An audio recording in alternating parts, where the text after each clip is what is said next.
बिस्मिल्लाहिर्रहमानिर्रहीम। जब हज़रत आदम अलैहिस्सलाम हाबिल की मुसीबत में बेकरार रहते थे, अल्लाह ताला ने जिब्रील अमीन को उनके खातिर गमगीन की तसल्ली के वास्ते भेजा कि हक़ ताला तेरे तई एक फ़र्जंद रशीद इनायत करेगा कि उसकी नस्ल से हज़रत मोहम्मद मुस्तफ़ा सल्लल्लाहु अलैहि वसल्लम सरदार बनी आदम का पैदा होगा।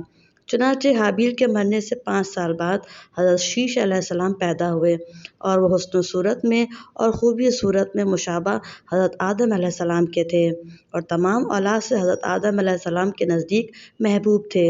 चुनांचे हज़रत आदम अलैहिस्सलाम ने क़ब्ल वफ़ात के उनको अपना वली अहद बनाया और बतरीक़े वसीयत के फ़रमाया कि जब तूफ़ान हज़रत नूह अलैहिस्सलाम के ज़माने में वाक़ हो, अगर तुम इस ज़माने को पाओ तो मेरी हड्डियों को कश्ती में रखवाइयो जो गर्क होने से महफूज रहें, या अपनी औलाद को वसीयत करना कि इस तरह से अमल में ला दें। और हज़रत शीश अलैहिस्सलाम अक्सर औक़ात हज़रत आदम अलैहिस्सलाम की ज़बान से अहवाल बैशत लज़्ज़त के साथ सुनते थे और आसमानी सहीफ़ों का मज़मून भी दरियाफ़्त करते थे।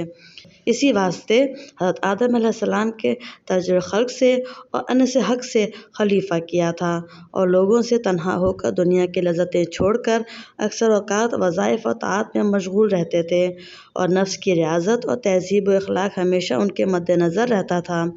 और हज़रत शीश अलैहिस्सलाम के ज़माने में बनी आदम 2 किस्म के थे।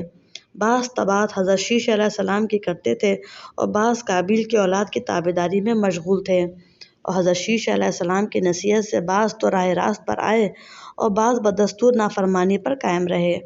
जब 912 बरस उनकी उम्र के गुज़रे तो रूह जिस्म मुबारक से परवाज़ करके अर्श मौला को पहुँची। और हज़रत शीश अलैहिस्सलाम के बाज़ नसीहतों में ये है कि मोमिन हकीकी वो है कि ये खसलतें उसमें हों।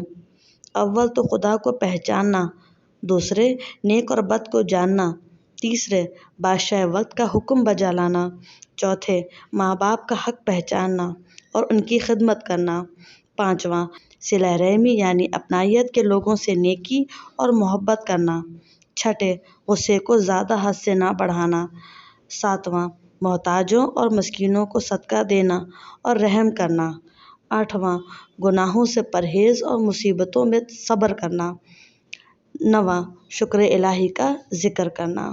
सुभान अल्लाह।